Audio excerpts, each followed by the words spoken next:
Hey, good afternoon. Today we're going to be making some fajita chicken pasta. This is a recipe that I found. So I'm looking for a way, as you may know by now, I'm looking for a way to try and use up some frozen peppers that I have in the freezer. They're just some that I froze at the very end of pepper season, and they've been hanging out my freezer for several months, and it's time for them to go. So I've been trying to find some pepper-heavy dishes. I've done a stuffed pepper soup. I've done like some chili. I've done other things to try and use them up. But a fajita, I thought about fajitas because, of course, fajitas are full of peppers. But then because they're frozen, I worried a little bit about the texture of those peppers not quite being what I wanted in my fajitas. But then I started finding all these recipes for fajita pastas. And you know, with a pasta, you're gonna have obviously a pasta, you're gonna have some sauce. And I thought maybe a frozen pepper texture, even though peppers do freeze well, the texture is a little different than with a fresh one. So I just thought that a pasta would be a little more forgiving than just like straight up fajitas with just some meat, onion, pepper in a tortilla, right? I was like, sauce and pasta is gonna help it out. So anyway, to use up them, I found a bunch of different, looked all over Pinterest, found a ton of different recipes for fajita pasta. I kind of picked and chose the ingredients I wanted and made my own. We're gonna try it out today, see how it goes. I've got my pan heating over medium high, somewhere between medium and medium high. So I'm just gonna put some avocado oil in the bottom, and then I've got 5 chicken tenders, and I am just gonna dice these up into bite-sized pieces, get them cooking.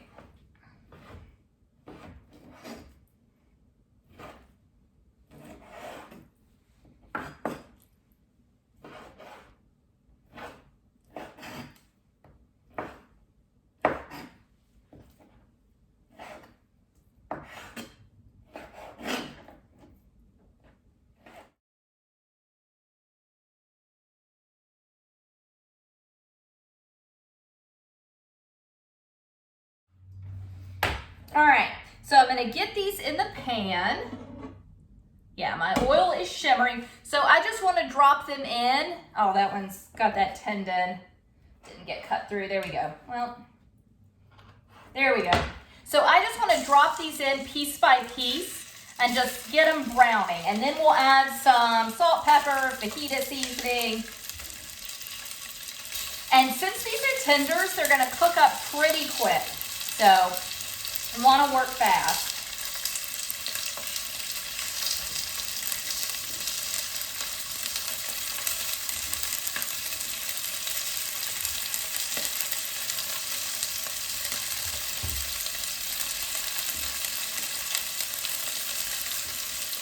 All right, so I want to get some pepper on this, and I'm going to turn it down just a little, and salt. And then I'm gonna do 1 tablespoon of taco seasoning. You can use, I make my own mix. You can use any kind of mix you like.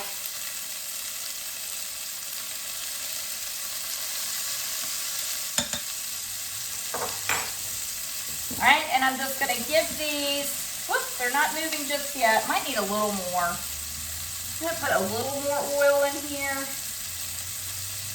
But they'll flip when they're ready to flip. Yeah, there we go. There we go. Not all of them. The ones in the middle are ready. There we go. See, you just give it a second, and they all, once they're cooked up on the side, they'll flip. I had a couple stick a little bit, but not too much.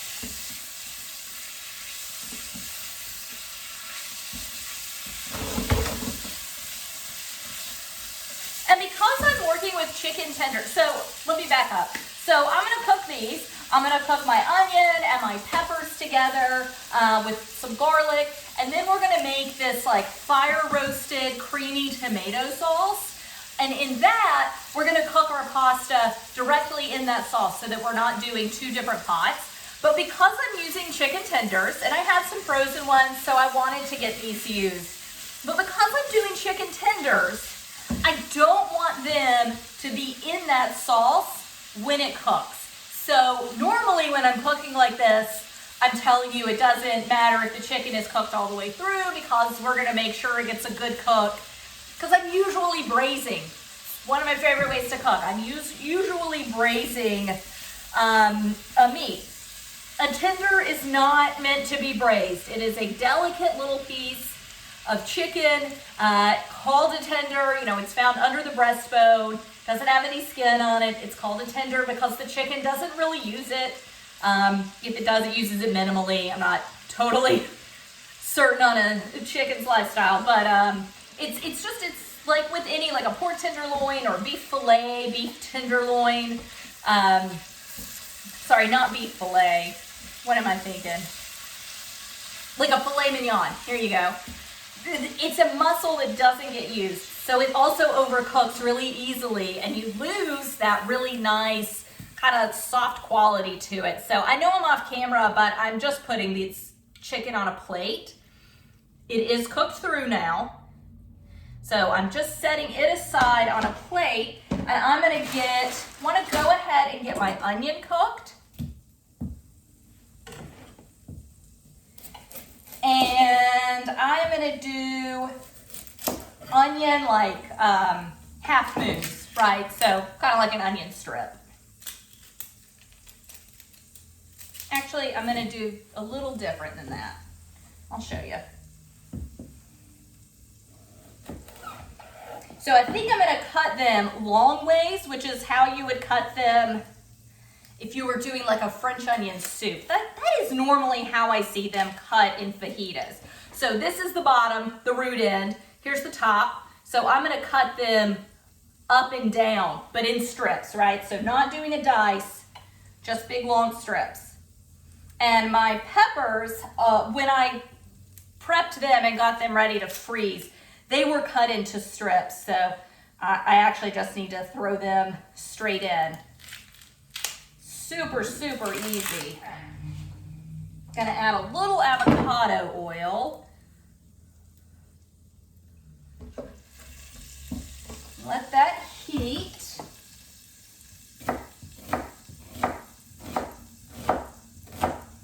And you do want to cut them fairly thin.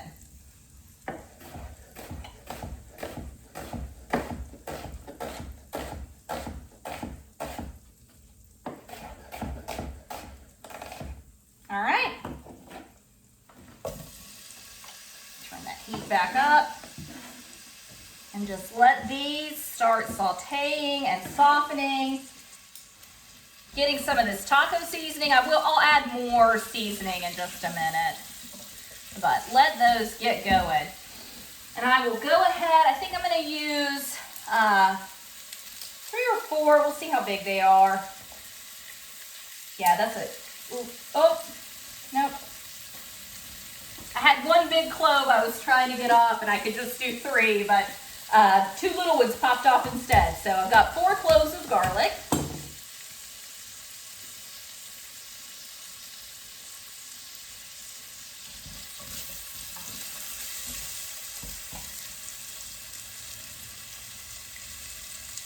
One huge, there we go. Like this huge chunk of onion didn't break apart.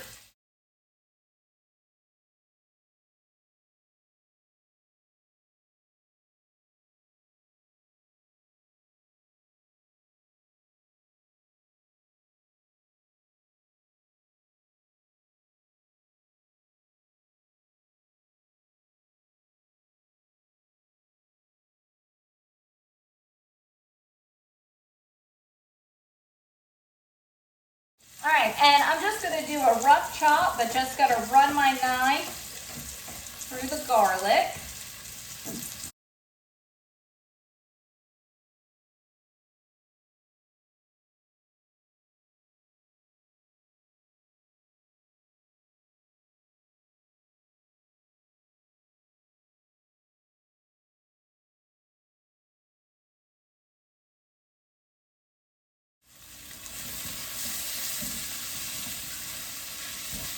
Okay, so now I'm gonna add my peppers. And as I said, these are already cut into strips. Some are long strips, some are small strips. I'm gonna use 3 peppers, which is roughly 3 handfuls.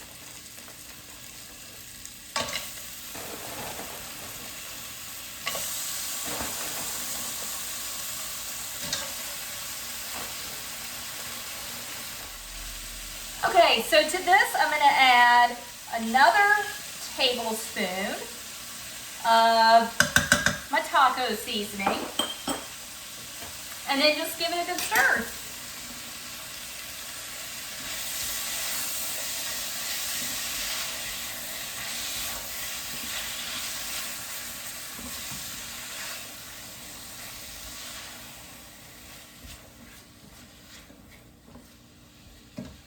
And the peppers, since they're still frozen, they give off a good bit of water when they first hit the heat, so they are going ahead and deglazing the pan for me.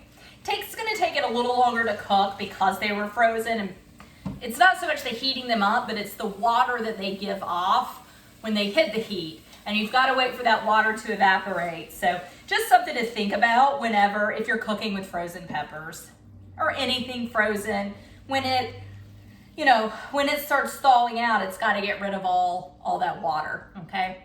So we'll give this a few minutes and I'll be back. Okay, so I did end up turning up the heat a good bit so I could get a nice sear.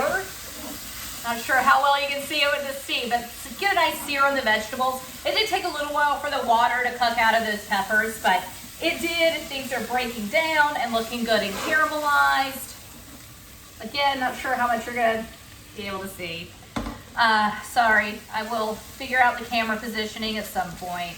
But what I'm gonna do now is start making the sauce. So I'm gonna add this. I know it looks like I'm just dumping it away, but it's going onto a plate with the plate that the chicken is on.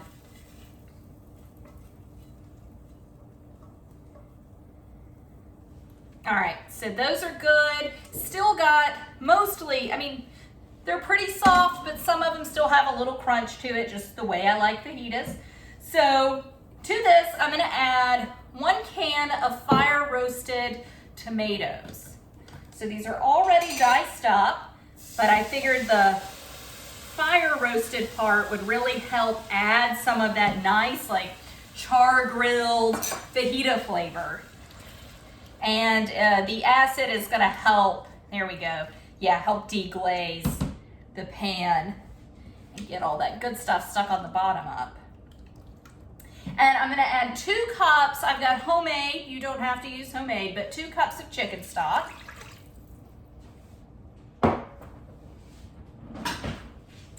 And I will salt and pepper this just a little bit. Got a good bit of seasoning. Here, you can see it now. There you go. Good bit of seasoning going on in the chicken and the vegetables, so I don't want to add too much, but that broth is going to need a little seasoning. So I am going to turn the heat. I shouldn't have turned it down. I'm going to turn it back up because I want this, and this is the reason I took everything out. I want this to come to a boil, and then I'm going to add my pasta to it. Okay, so my chicken stock and fire roasted tomatoes have come to a boil. So I am just gonna add the pasta, and I'm gonna add 8 ounces of pasta. I'm doing short pasta, I'm doing like a penne, excuse me. I'm doing a penne. You can do any pasta you want. For me, the cut and size of the vegetables means a short pasta, but if you just love linguine, you do whatever kind you want. I had some penne on hand, that's why I'm using it. And most pastas are sold in a 16-ounce container, whether they are short pastas or long pastas, and I'm sure there's exceptions to that, but like the standard size is 16 ounces, so it's half a bag, okay? Took many years before I realized this. Like, you look at the dry pasta and you're like, I could eat all that by myself. I love pasta so much, but in reality, when you cook an entire bag of pasta, it is way more than you by yourself need, and it's really enough to feed 3 to 4 pretty hungry people. So, heads up. Half a bag, and I am just eyeballing it.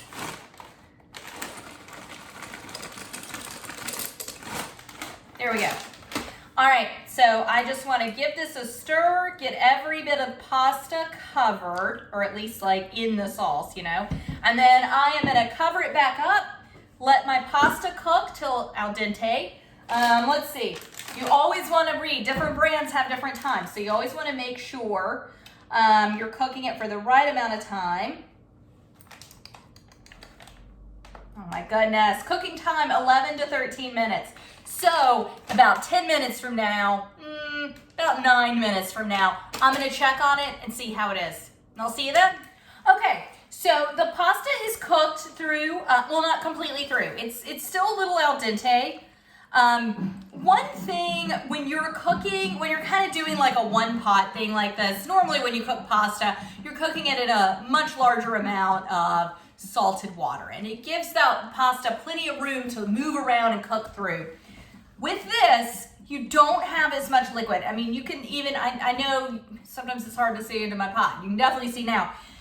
A lot of the liquid, there's a little left, but a lot of it has been absorbed, meaning the pasta's coming to the top. So to help it cook evenly, I mean, you do this, okay, there's a couple reasons to cook it this way. Number one, it's less stuff to clean up, okay? This is gonna be one pot, one plate, that's it. So cleanup is really minimal with this. Plus your pasta is getting full of this tomato and chicken stock flavor, right? So your pasta is very, very flavorful. Those are the pros. The cons is that it wants to stick more. So when stick to each other, pasta noodles sticking together, plus sticking to the pan. So when you're doing this, whenever you're doing normal pasta, you stir it, but you definitely, as you are cooking this, you need to come back every now and then. I usually put the lid on for this type method because you don't want all your water evaporating into steam immediately, right? When it's a big pot, it doesn't matter as much. But when you don't have a ton of water, you really want what is there, or liquid, I should say, to stay in it. You also need to come in every now and then, every minute or so, take your lid off. See, I've still got some pieces sticking together. And just give it a stir, and you'll be surprised at how much it does stick. But that is usually enough to make sure everything gets cooked through. So to this, I want to make it creamy because, in my opinion, nothing goes better with tomatoes than something creamy. So if I have the option between like a red sauce, a white sauce, you know, like an Alfredo sauce, so tomato sauce and Alfredo sauce, or a pink sauce being the combination, pretty much always going to go combination. I'm going to add a 1/3 cup of sour cream.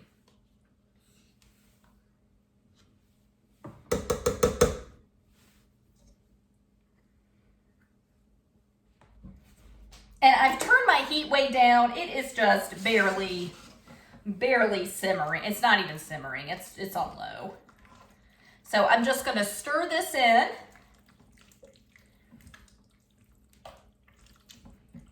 And so now we have that nice, pretty pink sauce. You don't have to do the sour cream if you don't want to. If you're out of sour cream, why would you be making fajitas? Which we're not, so I guess it's fine if you are. If you're out of sour cream, you could just use cream. Half and half would be fine as well.